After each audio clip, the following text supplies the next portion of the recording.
Welcome back guys, Lucas here at welcome sa panibago na episode natin. Walang tayo mag-intro ngayong gabi guys dahil marami namamana sa tapat bahay at na-decide kami dumiretso tayo sa spot at maganda ng kondisyon ng dagat na yon, mahina ng agos at linaw pa. At ito yung meron tayo nakita agad, isang hinog or tawagin sila dito sa Batangas ay talagbago. At yun nga, tagot siya talaga sa mabato. Pinana natin at ito na yung unang isda sa gabi nito. Isang good size ng rabbit fish, color yellow. At pangalawang drop natin, meron tayo nakita na unicorn fish. Ito guys, undersized nga, pero sa gabi pwede na pang ulam, kaya tirahin natin ito. Baka tirahin pa ng iba. At yung quick reload natin, luma na. Hindi natagos yung shot dahil makapal ng balat ng unicorn, pero buti naman nasa stone shot na. Nakuha natin sa yung night dive natin na yung gabi guys ay around 15 meters. Medyo may lalim dahil mahina talaga ng agos. Dito kasi minsan sobrang lakas ng agos, ayoko nang magsisid ganitong kay lalim, pero buti naman may danggit na. Nasayaw-sayaw pa, pero yung sa pool niya ito ng panakitlo ng huli natin. Isang kuyog tawagin sila dito sa Batangas or malapad ng danggit, rabbit fish. Akala mo sayaw-sayaw pa. Maganda ang condition ng dagat sa gabi guys.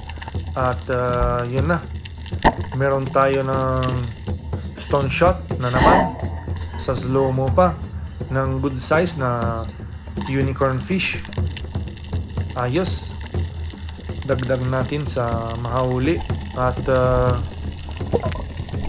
ibang drop na naman, ibang isda na hanap tayo. Ayun, may tulog na ng malapad ng danggit. Ayun, ito ay talagbago pa rin or hinog, tawag sila sa mga Bicol area. Pero sa Palawan, ito ay danggit pa rin. May laman talaga sa ngayong gabi, kaya hinanap tayo mabuti. At yun na, isang slick unicorn, around kalahating kilo. Yun, good shot na nga, spine shot. Ang kapal ng balat ng slick unicorn, hindi natagos ng shaft natin, kaya kamay lang tayo para i-secure natin ang isda nito. Ibang drop na naman at hanap tayo sa mga unicorn. At yun yung paborito natin, isang orange spine unicorn. Ganda ng tama natin, stone shot.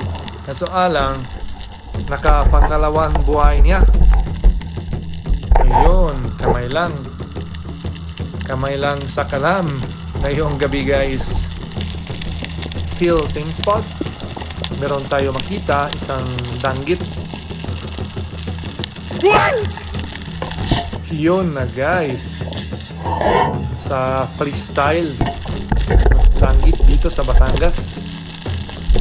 Pero buti naman naka quick reload natin. Siyempre usok natin na lang yung danggit kasi sayang, ang sarap ng danggit dito, ang taba. Itong klase ng danggit ay or kuyog ay reticulate rabbit fish.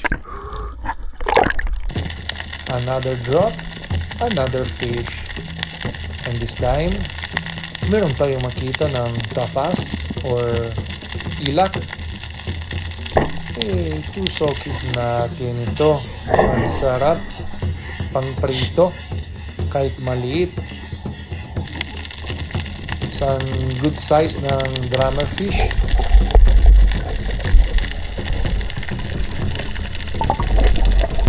Di na tayo mali sa spot nito at ngayon meron tayong makita isang surgeon fish or nabahita. Tawagin sila dito ay indangan. Ito yung original. Ang bilis ng galaw pero huli pa rin. Ganda ng tama. Yung nasa 400 grams ng labahita. Ganda ng kulay. Sarap sa masabaw.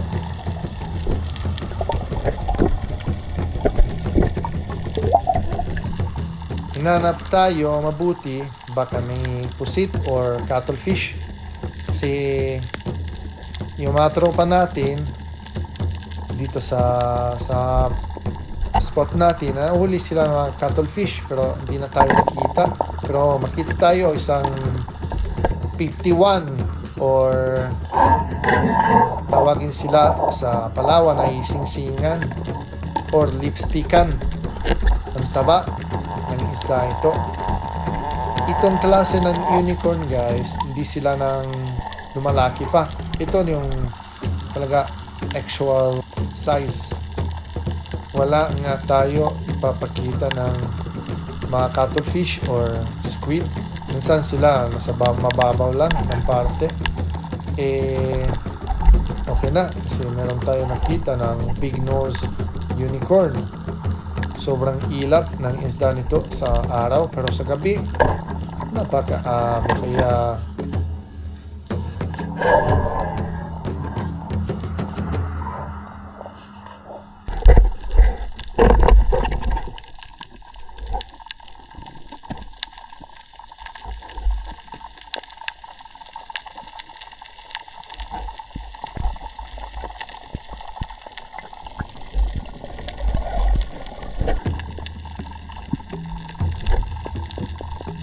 naman tayo sa mga jellyfish guys. Ang sakit sa muka.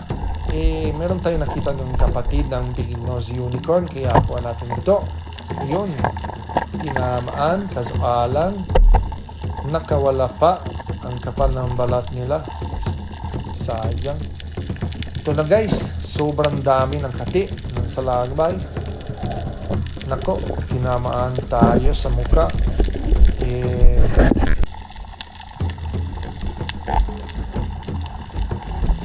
Meron tayong makita isang talagbago kaso mailap.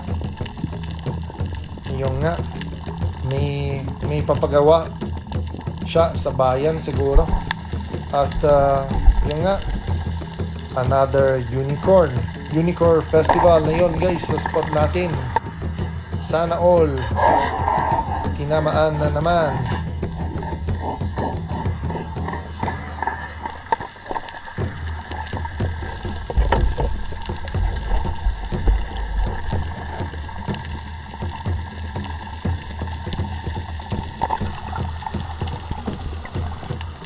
Drop tayo ulit. Yan na guys. Up and down all the night. Up and down. Another rabbit fish. Alright. Ganda ng tama. Goods na goods. Itong isda guys, sa season na yan talaga ipapakita sa mababaw. Sa mahabagat, hindi sila masyado papakita sa araw. Gabi na lang. At yun, ang dami. Grabe talaga. Itong mga jellyfish guys, sa gabi lang siguro. Nasa tapat bahay, mababaw, ang dami. Siguro isang batalyon. Ayun, sa mga buwanginan. Kaya tinamaan tayo na naman sa muka. I feel like I am Maritoke. Even Even the Muray eel is watching me like, hey bro, what happened to your face? That's the reason why. Let's call it a night.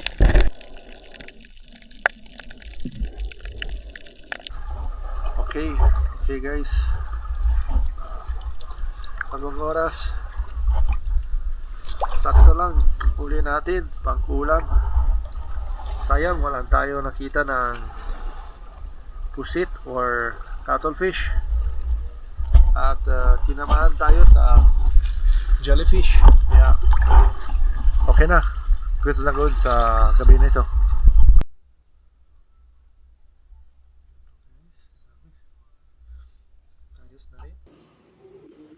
At yun na guys, ang huli natin sa 2 oras na gabi nito.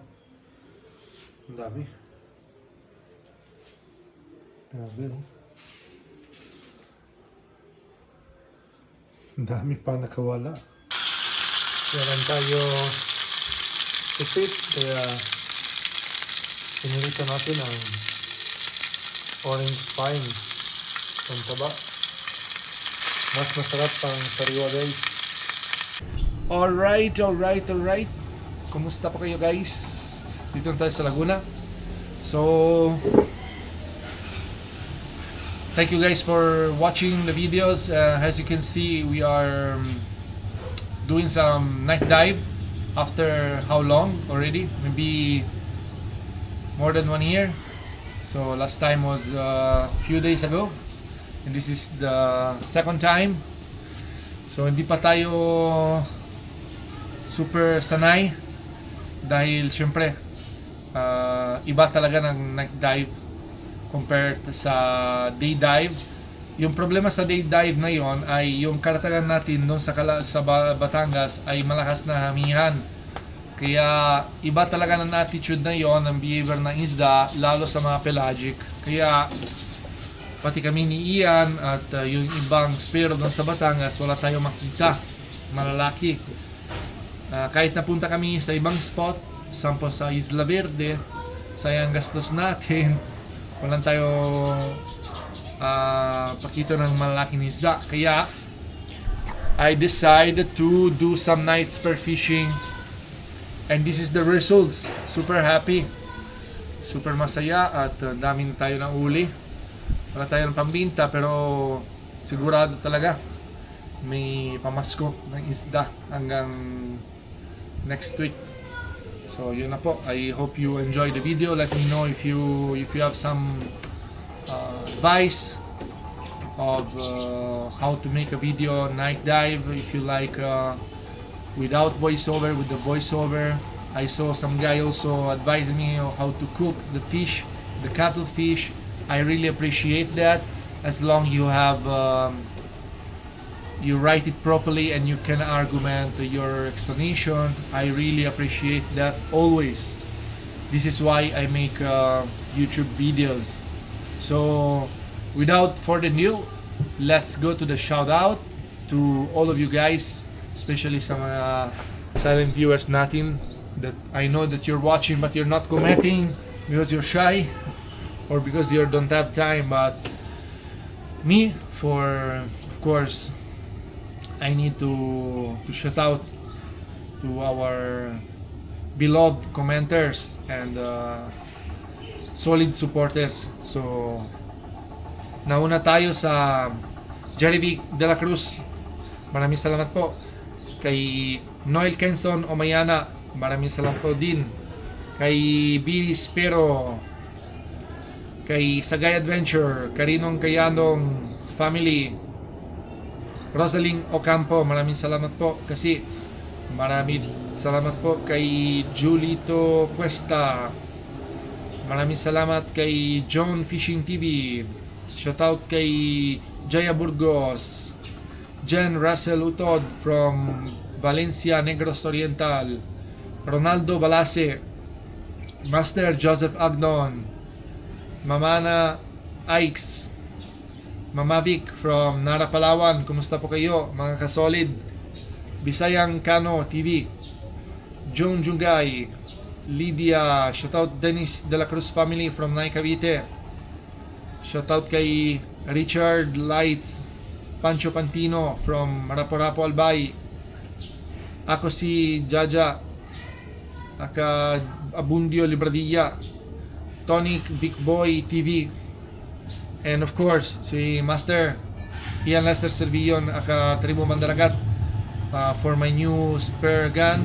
So next vlog, maybe next week, you will see my new spare gun. I decided to buy a new one dahil the old one we have is not very, I lost so many fish and sayang, tinamaan, kaso nakawala kasi yung ginamit natin, Dos El Nido, ibabaw talaga, nasa 5 meters lang yung isda. Ngayon dito sa Batangas ay around 10 to 15 meters, minsan lakpas mga 15. Kaya sayang pag nakawala, sayang yung time natin at siyempre yung huli natin. So maraming salamat po. Happy festivities, guys. Even though I will make another video before Pasko. And thank you for watching. See you to the next vlog. Ciao. Hanggang sa muli. Bye bye.